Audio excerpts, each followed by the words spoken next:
अब रुख करते हैं बांग्लादेश का। मोहम्मद यूनुस बांग्लादेश सरकार के मुखिया तो हैं, लेकिन अब वो बांग्लादेश का तानाशाह बनाना चाहते हैं। ये बातें इसीलिए कही जा रही है क्योंकि यूनुस की चाल देखकर सबको ऐसा ही लग रहा है।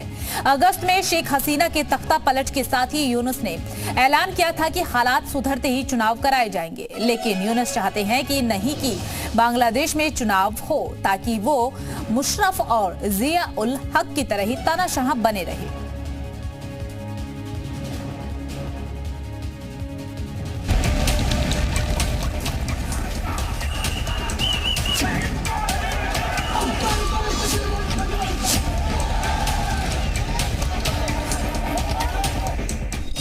तानाशाह बनने की राह पर शांति दूत यूनुस।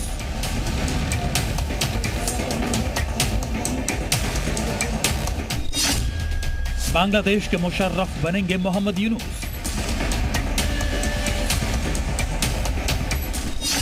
कठपुतली को कट्टरपंथी दिलाएंगे बांग्लादेश की गद्दी।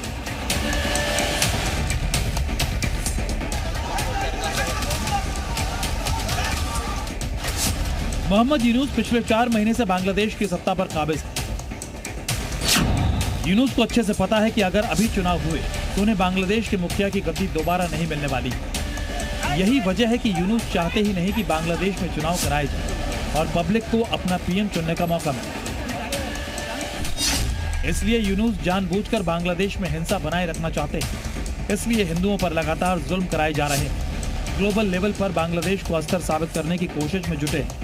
दुनिया को दिखाना चाहते हैं कि बांग्लादेश के हालात अभी चुनाव के लायक बिल्कुल नहीं है। लेकिन सोचने वाली बात यह है कि यूनुस पर चुनाव में जाने का दबाव क्यों? अब इसे समझिए। अगस्त में शेख हसीना का तख्ता पलट और अंतरिम सरकार के मुखिया चुने जाने के बाद यूनुस ने संवैधानिक और न्यायिक सुधारों को लागू करने की बात कही थी। साथ ही यूनुस ने उसी वक्त ऐलान किया था कि जब बांग्लादेश में हालात नॉर्मल हो जाएंगे तब आम चुनाव कराए जाएंगे। लेकिन 84 बसंत देखने के बाद किस्मत से मिली बांग्लादेश चीफ की गद्दी को मोहम्मद यूनुस पल भर में गंवा नहीं देना चाहते।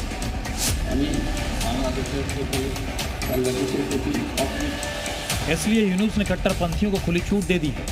जहां मर्जी वहां उत्पात मचाओ, हिंदुओं पर जुल्म करो, मारो, काटो, धमकियां दो, जिससे दुनिया में मैसेज जाए कि बांग्लादेश की हालत अभी ठीक नहीं है। और इसका सीधा फायदा यूनुस को मिलता हुआ दिखाई दे रहा है। जो कुछ भी यूनुस कर रहे हैं वो सेना के इशारों पे कर रहे हैं।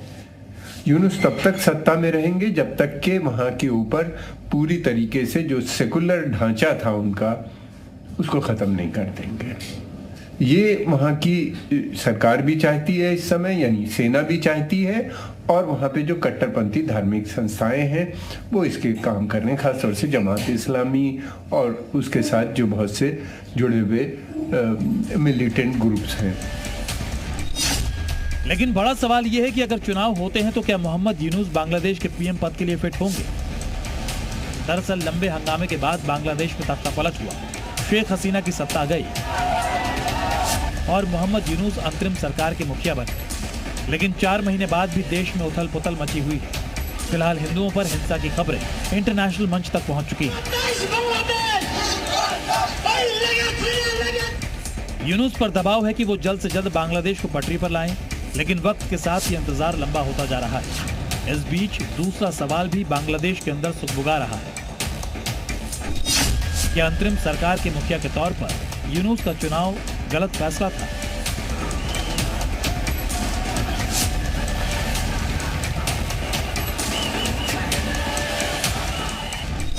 और क्या पाकिस्तान के पूर्व प्रेसिडेंट जनरल परवेज मुशर्रफ और जिया उल हक की तरह तानाशाह बने रहना चाहते हैं मोहम्मद यूनुस? ये सवाल इन दिनों पूरे वैश्विक मंच पर क्यों गूंज रहे हैं, इसे भी समझिए। 1999 में नवाज शरीफ को तख्ता पलट करने के बाद मुशर्रफ खुद पाकिस्तान के राष्ट्रपति बन बैठे और 9 सालों तक पाकिस्तान की बागडोर अपने हाथ में रखी। जबकि मुशर्रफ चाहते तो नवाज शरीफ को गद्दी से हटाने के 6 महीने के अंदर चुनाव कराकर सत्ता राजनीतिक दलों को सौंप सकते थे, लेकिन मुशर्रफ कुर्सी के मोह में बंधे रहे। कुछ ऐसा ही हाल जिया उल हक ने भी किया। पाकिस्तान में जुल्फिकार अली भुट्टो की सरकार का तख्ता पलटकर सत्ता हथियाने वाले सैन्य तानाशाह जिया उल हक ने करीब 10 साल तक देश पर राज किया। और अब तो बांग्लादेश में भी पाकिस्तानी आर्मी की पूरी तरह से एंट्री हो चुकी है।